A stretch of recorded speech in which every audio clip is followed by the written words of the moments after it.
don't realize a lot of artists that I've spoken to that have signed larger record label deals, we didn't realize that they're taking merch. We didn't realize that they're taking a percentage of our touring. It's like, why is your label taking your touring? You know, and it's like, oh no, actually that's more common than you realize. Yeah.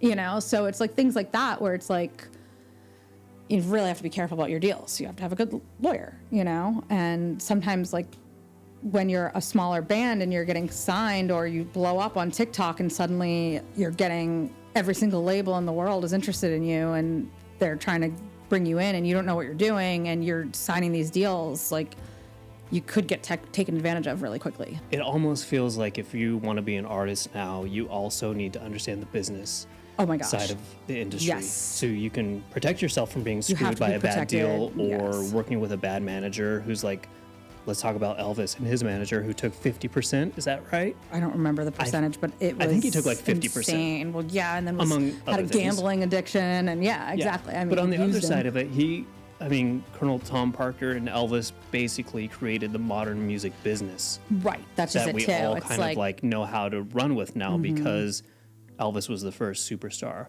on that level with merchandising and all these things that were happening.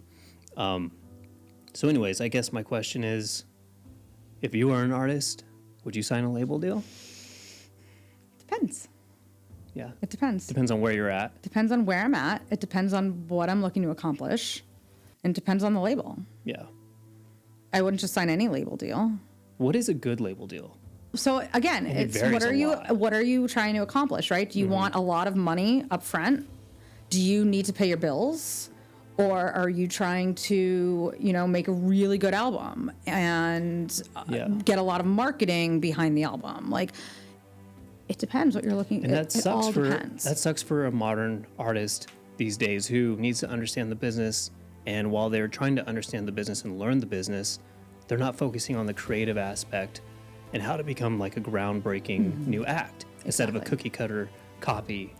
Like we get so many of. Well, that's the other thing too, is a lot of labels too. It's like, okay, maybe it's like the money's there or whatever, but it's like, does your label want to change you as an artist? Like so many labels I've seen and heard stories where it's like they sign you and then they're like, oh, but we want you to be this type of artist. And it's like, well, that's not who I am. And it's like, well, no, that's what we want from you. And if you don't want to do that, we're going to shelf you. Mm-hmm. And then good luck ever doing anything. Yeah. And it's like that. Which seems like a bad investment if we go back to the analogy of a label being a bank. Right. Right? Exactly. Yes.